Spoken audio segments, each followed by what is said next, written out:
Stage makeup is bold, dramatic, has to survive long shows and bright lights, sometimes even tropical humidity. Let me show you how I get ready. Hi, I'm Jessie and welcome back to a Performer's Life at Sea series. Today we are diving into stage makeup. I'll be sharing what products I use, how I apply it, and some tricks to keep it looking flawless through multiple shows and lasting in that tropical heat. Working for Disney Cruise Line has taught me so much about makeup application, which is what led me to making today's video, because makeup application isn't something that you can just pick up overnight. It does take a little bit of practice. Also, makeup can be expensive, so I wanted to share all of my products that I use because they're all easily found at a drugstore, super convenient and accessible. Here's a look at everything I'll be using in today's video. I'll add links to the products down below as well. And of course, just because these are the products that work best for me, you might require something a little bit different. So trial and error is a really good thing, but hopefully you find this video helpful and informative, and maybe you'll learn a few tips and tricks on makeup application along the way. Now, before we fully dive into today's video, here is the answer for episode 3's 2 Truths and a Lie. We will be playing again at the end of this video, so stay tuned. Let's get back to a blank canvas and start from the top. All right, so here is our blank canvas that we're working with. After I get out of the shower in the morning, I always moisturize first. That way it has a chance to kind of soak in, and then it's time to jump into the makeup routine. So the main thing I want to touch on today is just longevity, especially in heat and after multiple performances. The way I like to do that is with a primer and setting spray sandwich. So basically, as long as you have a really strong base and really strong finish, hopefully everything in between will stay nice and put for your performances, and you won't have to keep retouching your makeup in between every show. So starting with primer, this is the e.l.f. Poreless Face Primer. I use this in my everyday makeup as well, and I just like to get a little bit. I put it right on my finger. It's like got this super like silky texture to it. It's about that much. Pretty much just hitting all the spots of our face here. Just like to make sure that this is kind of rubbed in. As it says on here, it's a multi-purpose primer, so it's good for long-lasting matte finish, and it fills fine lines. So your makeup's gonna lay really evenly, and it's gonna last for a while. I truly like love this one, and I don't think it's too expensive. All right, so primer is all done. You can't see anything because it's just primer, but we're actually gonna let the primer just sit and settle for a while and move on to our eyes. I like to start with my eyes because then if there's any fallout, you can easily clear that up and then do your foundation, and everything just has a nice cleaner look to it. I also like my eye makeup to really pop and be bold, and so the key to that is kind of laying a little bit of foundation on the eyelid to help hold in any color that you lay down. This is the Maybelline Instant Anti-Age Eraser. It's a multi-use concealer, but for me, I kind of use this as my eye foundation, and I am going to cover up these spots. You know, I'm going to go ahead and do those now. Okay, so now we're going to go ahead and get the eyelids. Pencil coating. It doesn't need to be too thick, but just something for your eyeshadow to grip onto. Next, we're going to do a little bit of dynamics. So I'm going to take this white eyeliner. I need to sharpen it, but I like to add a little bit of white to under my eyebrow and the inside corners of my eyes. You can use any white eyeliner. Honestly, the most affordable one probably is like a Wet n Wild or something like that. And their eyeliner's like kind of good when you're doing this type of work, right? This one is Ulta, the first one that I grabbed, but literally any kind of white eyeliner stick, and you're just gonna go under your brow. Again, it doesn't have to be smooth. It's just kind of just like caking it on. And then the inside of your eyes is just gonna lift the brow, brighten it up a little bit. I should also say I'm just using my fingers. Like, wash your hands before you put on your makeup. You don't want to be touching your face with like grubby fingers. But I do find that like I just blend a lot of things with my fingers. So that's our highlighter. That's just, again, it's just gonna lift a little bit. I'm then gonna go in and we're gonna fill the brows before we do anything else. I have this e.l.f. palette. There's a nice like taupey brown in here, and I'm just gonna use that for my eyebrows. I've also used eyebrow liners and brushes before. I've just run out. I kind of keep my natural eyebrow shape, and this is just for filler, just to kind of make them look a little bit more full and a nicer shade of brown. I like to do a little back brush because it kind of gets under the brow, so you kind of back brush into it. We're just gonna fill it in, and then we're gonna dive into our eye palette. I have like a lot of purples in here, but I think for today, let's do more of like a neutral palette, so like some browns and like golder tones, and then we're gonna use like a cream color to highlight it all up. I'm gonna have to use one of my brushes that I haven't cleaned. I would also recommend, like if you are working on cruise ships, like to have multiple sets of makeup brushes. If you're doing shows every single night, it's good to have a couple different sets of makeup brushes. That way you can clean them in between and not have to wait for them to dry. This cleaning product product is so good. This is the ISO Clean 60-second like professional brush cleaner.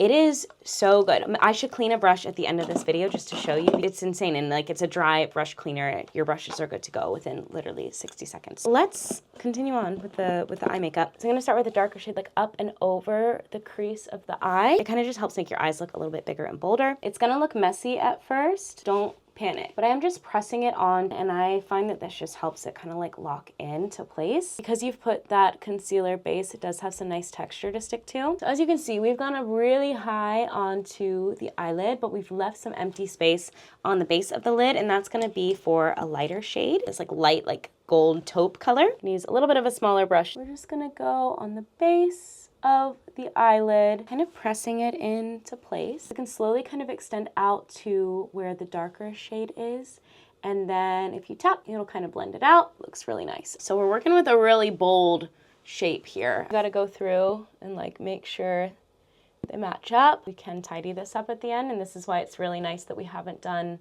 our foundation, because there's like been some fallout that's come down onto my cheekbones, and when the lights hit you and the angle of everything, it can really look like circles under your eyes. Lastly, I'm going to take like a fluffier brush like this one here, and we're going to put some of our lightest shade on top of where we put that white eyeliner. And then it kind of comes in towards like your nose area. It's definitely quite a drastic eye, but I promise like from stage, it's gonna look completely normal. So next thing we're gonna do is just tidy up around the eyes before we move on to the next phase, which will be the eyeliner. I'm gonna get a wet Q-tip and just tidy this up really quick. So we're just gonna go under, I don't know if you can see, but it's gotten some of the residue up. And then I also kind of just like brush under it, clean it up. Next up is eyeliner. I like to do a liquid liner on top, and honestly, I love the Wet n Wild brand. So yeah, this is the Wet n Wild Breakup Proof. Look at that nice little pen tip. It's like really, really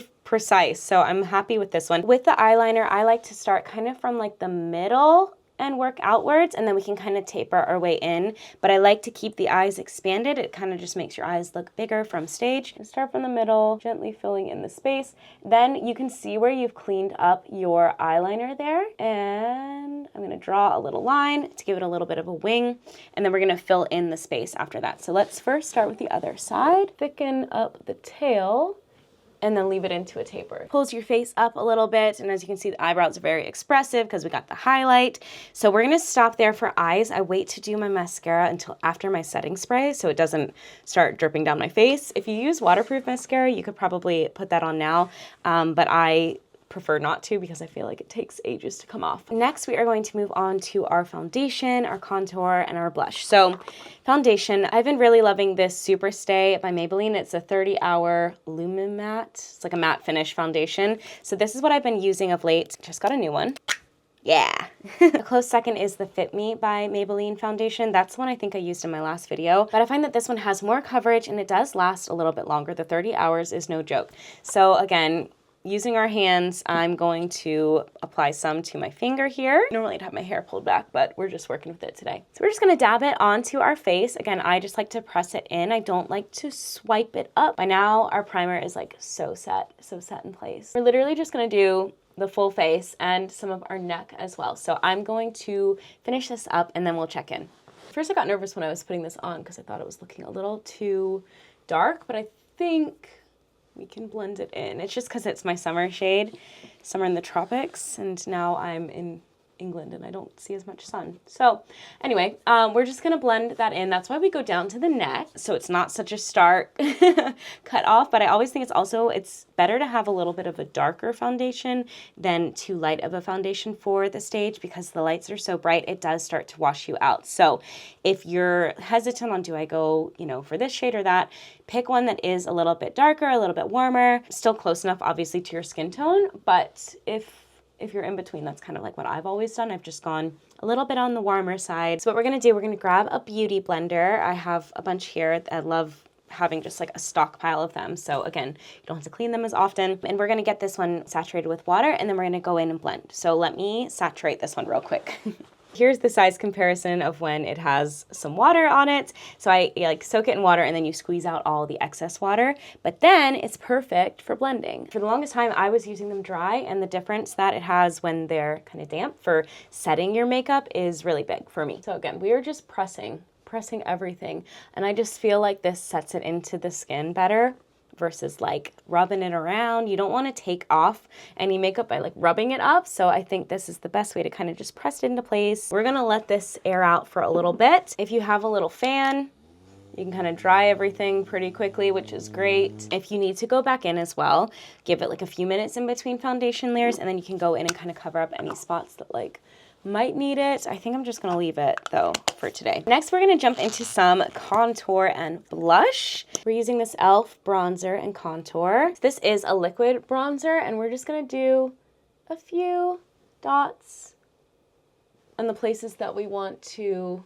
contour. This is definitely more than you would use in like real life makeup, because it's gonna be noticeable that this is not a natural contour. So just know that this is gonna look a little bit heavier, and that's okay. You want your face to pop on stage. You don't want it to be washed out. So the same thing with blush, like you're not blush blind, like this is just stage makeup. So again, we're just gonna go in and give some nice definition to our face shape. I'm gonna use my Beauty Blender again. We're just gonna blend that contour, just dabbing it, giving us some cheekbones and some nice defined jawline. Blend, blend, blend, blend, blend, blend. For this one, I do want to kind of go in for it right away. I don't want to like let the dots sit, because we don't want to leave like dots on our face. We do want this to be a nice contour. Now we have some lift and definition. So we're gonna go in with a little bit of blush. I'm just going for an e.l.f. palette. What can I say? This is the color called Always Crushing. Kind of tap and then press it onto my cheeks. That's gonna get blended out, like don't worry. So we're gonna start on either side just so we can kind of stay balanced. Blush has been applied. You guessed it, we're bringing back the Beauty Blender. I like to use just like the side I haven't used, and we're gonna kind of tap around the outside of the blush so it kind of blends it in with what we already got going on. Next, we're gonna go in with some foundation press powder. You could also go for more of like a finishing powder. So I do have this one. This is the e.l.f. Perfect Finish HC powder. But for me, I always like to use this Fit Me Matte and Poreless Foundation. This has been my go-to like powder forever. So we're gonna use this today. I'm just gonna take a brush and we're going to press the powder over everything. This is going to lighten it up a little bit, because this is actually closer to my real shade, like my real skin shade compared to the foundation. But once we set it, it all just like really ties together, like really blended. I might go in with a little spongy pad and kind of get under the eyes. And again, we're gonna press it in to any kind of creased area, because this is what's gonna like be noticeable when you start sweating, are the areas where like you have like creases in your skin. And there we go. So this is kind of what we've got going on. I might sometimes go back in with a little blush, like if it kind of like muted it too much. So it's again, layering. We're doing lots of layers, but that's the key for it to really last. Normally the things that I have to kind of touch up in between shows would be my lips, because lipstick, I've like taken it off to eat dinner, or like I've drinking a lot of water, or my blush. So sometimes the blush does start to seem a little bit faded, so I like to just give a little bit extra in between shows. But normally my eyes have lasted, the base foundation has lasted. I might come in with a little bit of like pressing powder to take away the shine, but this has really been such a game changer for me. It's just like layering on everything, pressing it into my skin, and the next step is totally crucial, and that is your setting spray. We're going for another e.l.f. product today. This is the e.l.f. Luminous Mist and Set. I absolutely love this setting spray, and you know, I used to not use setting spray and my makeup wouldn't last. So for me, this is absolutely the key. I always put my setting spray on before I do my lashes and my lips, because I'm typically drinking water and I kind of save my lipstick for the end, and I don't want it to make my mascara runny, as I mentioned before. So we're gonna do a really good coating. So here we go. Get your Beauty Blender and your fan ready. As you can see, it looks like we've just got caught in a rainstorm. That's what you want. Go through, kind of use the cleaner side, I guess, and then just like dry, gently dry. And don't touch my eyeshadow. I don't really touch my blush. I kind of just touch like the creasy areas. We're gonna take our fan and dry it off. All right, So she's not going anywhere now. We are locked in. We need to do mascara. So this is my go-to Pumped Up Colossal by Maybelline, but this one is kind of old and you really should be replacing your mascara more often than you think. So I have a new one. This is my favorite. So this is, yeah, the Pumped Up Colossal Volume Express in the shade Glam Black. Wow, fresh. Let me get my up-close mirror here real quick. So I always like to do my bottom lashes first because when you're kind of looking down, your top lashes hit your eyeshadow and we don't want to mess up all that hard work. And then we're gonna do the top. All right, so we've got our mascara base. You don't have to wear mascara if you're gonna wear fake lashes, but I like the look of it being like super full. Also, by adding in the mascara, I feel like it's starting to make the eyeshadow make a little bit more sense. Now on to the eyelashes. This is my last pair that I have here. These are the Naked Lashes by Ardell. This is number 420. These are kind of my favorite alongside the Demi Wispies. These are a much more natural look. The Demi Wispies are a fuller look. You don't want to actually go with too big of lashes for being on stage because there will be a shadow cast down on your face. So one thing that you can do is finding lashes that fit your face that aren't too big and casting a shadow. And the second thing is how we're going to apply them. So we're actually, instead of applying them to be more straight out like the natural lash line would be, we are going to be lifting them up and they're going to be almost like glued on vertically, and then this prevents any kind of shadow casting on your face. So where is my glue? We are going to apply some glue to our lashes. You want to kind of like let it get a little bit tacky. Give it a little minute, and then we're going to put it onto the eye. I'm going to kind of try and get up close so that you can see this. I like to place it on top of the eyeliner. There we go. So even if it isn't like sticking straight up, what you can do to help with that is then go in and just press them So here is the eye with the eyelash and the eye without. You can see this one, like my natural lashes, like when I'm turned to the side, but this one you can really see straight on. So that's why I really like to add fake lashes onto the mascara when performing. Let's do the other side as well. There we go. If the lash isn't exactly down onto your natural lash line, that's okay. By putting your eyeliner a little bit thicker, it kind of like closes in the gap of like where your lash line actually is. So that's another reason why I do like to do a little bit of a thicker eyeliner just in that bridge area, because it makes putting on your lashes a lot easier and like a lot less time consuming because you don't have to be quite so precise and no one could tell. The last thing to really finish this off is a lip. Now these are my favorite. These are the Revlon Color Stay Satin Ink. I've got a couple different colors here. This is my number one go-to, and this is in the color Your Majesty, and then this one is kind of one that I use on occasion, but sometimes for a little pop, and this is On a Mission. Why don't we do a little combination of the two? This is like the best for lasting. You can drink your water, it doesn't really rub off too much. When you have like quick changes, you don't have to worry about like smearing your lipstick all over your face. So that's why this has been my go-to. So you can see this color is so nice. I feel like it's a really good ensemble color. It doesn't pop too much, it doesn't distract too much. But kind of like just depending on like what show you're doing, like what the lighting situation is. If you want a little bit of a red added in, you could also mix this one. I just like mix it in the middle. It gives it a little ombre effect. Here's a little close-up look for you. Let me know what you think. All right, let's wrap up the video here. And there you go. That is my stage makeup routine at sea. Long lasting, looking flawless, and it really holds up to that tropical heat. Let me know in the comments what's one product that you can't live without in your makeup bag. And before we wrap up this video, it is time for 2 Truths and a Lie Cruise Ship Edition. Number 1, performers have to style their own wigs. Number 2, makeup is a tax write-off for performers. And number 3, Backstage is completely off limits to anyone outside of entertainment. 2 are true, 1's a lie. Let me know in the comments below. Thank you so much for watching this video. In the next episode, we are staying in the line of cosmetology and talking all about wig prep. If you enjoyed this video, be sure to give it a thumbs up, subscribe so you don't miss the next episode, and drop a comment letting me know what you'd like to see in the future. I'll see you next time. Bye!